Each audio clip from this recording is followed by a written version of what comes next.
What's your homeowners association horror story? When we were privately renting in a townhome community, the dumpster had video surveillance so that the HOA could fine anyone breaking the rules as far as what we were allowed to dump. One day both myself and so get a bitchy call from our property manager alerting us that HOA has fined us $250 for illegal dumping. The property owner will have to pay it and we will have to reimburse him.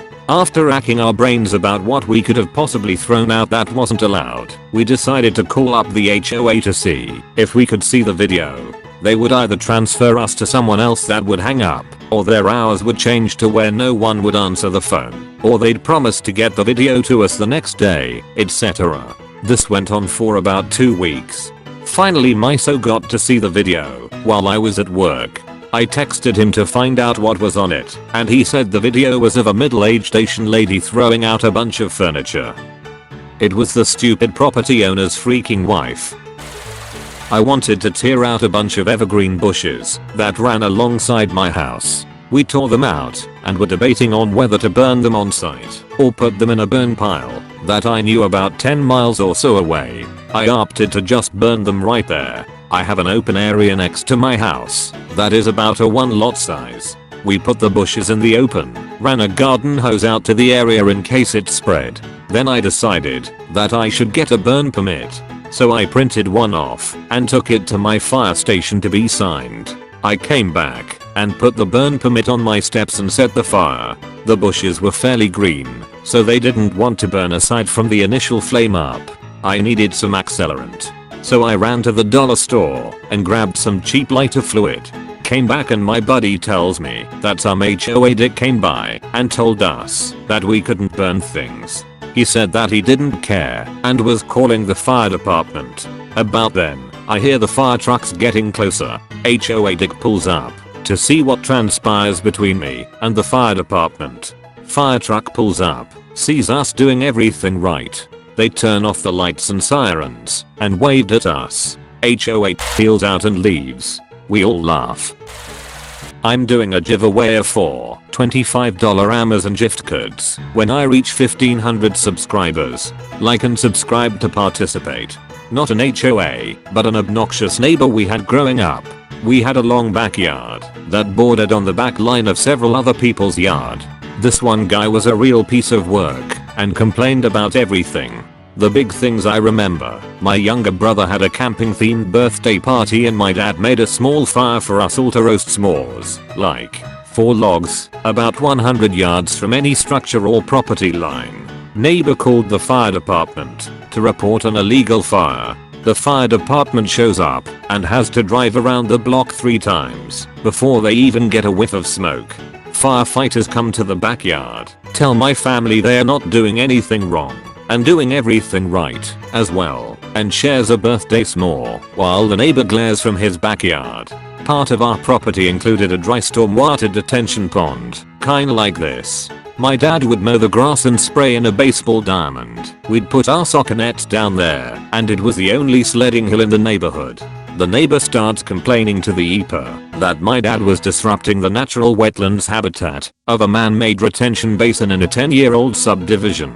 The EPA told my parents of the complaint because it was so ridiculous. Neighbor gets mad because one of the pine trees we planted along the border of his fence was growing too big and was encroaching on his property line. He insisted that we transplant it. Fair enough, we moved the tree. That summer, the neighbor's pumpkin patch started growing through the fence onto our yard. This guy was really into his garden. My dad didn't say a word. A few weeks after the pumpkins started growing and really started looking nice, my dad weed hacked the vines of all of the ones that had grown on our side of the fence and chucked the pumpkins over the hill. HOA said there was a surplus of funds and sends out a survey to find out what people want the money spent on: swimming pool, basketball court, etc. A few months later we get a notice that they are raising the dues because they need more money to afford all the new amenities we requested. The entire board was voted out the following year. Holy F, what a bunch of scammers. When my brother first moved into his condo, quiet hours were 10 PM to 6 AM Sunday Thursday, never really enforced. A couple years later 2 board members sold, 2 new came on board. One being a 60Y/O man.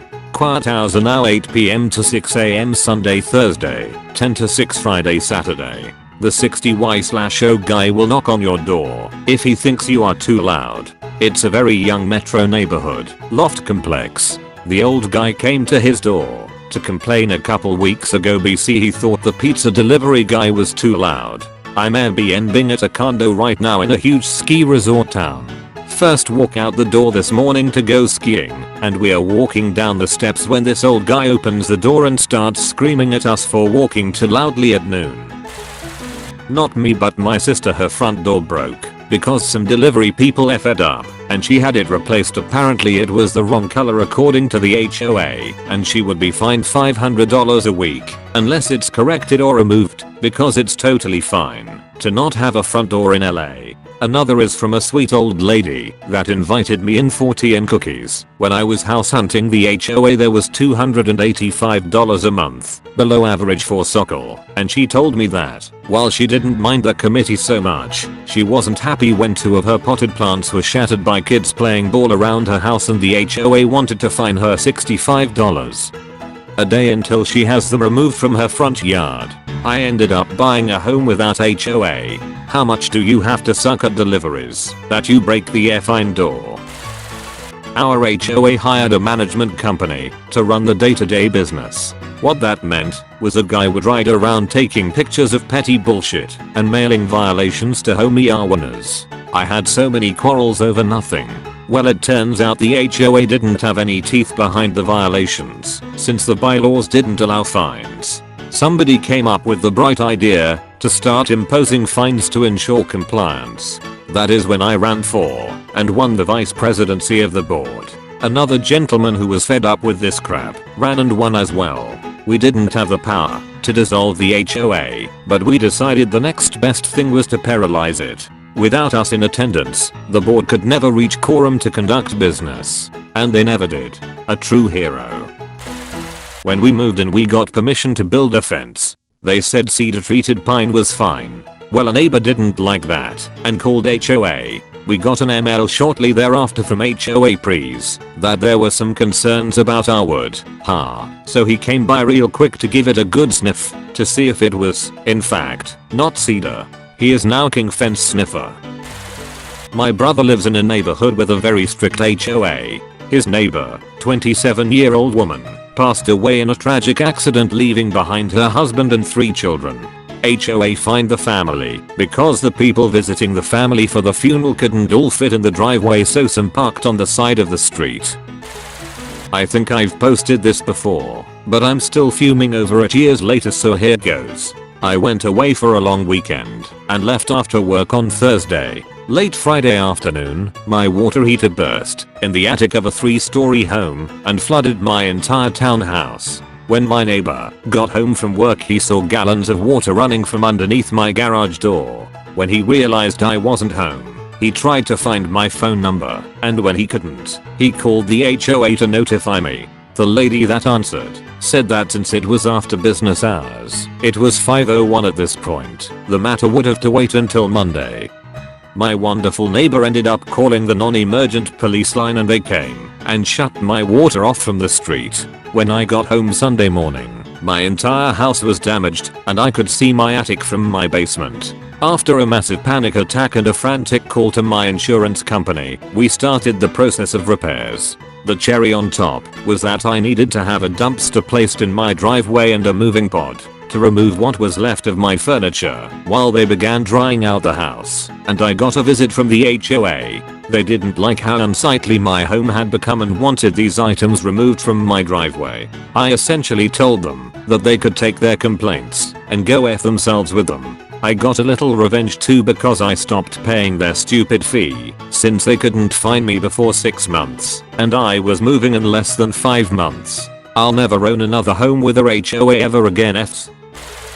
Everyone in our neighborhood received fines for leaving garage cans at the road. It was trash day, but you didn't put it out 39 seconds before the truck arrived and remove it 13.6 seconds after. Shame on you for going to work inline the HOAD. Didn't happen to me personally, but I guess I can tell you about my parents' experience with their HOA.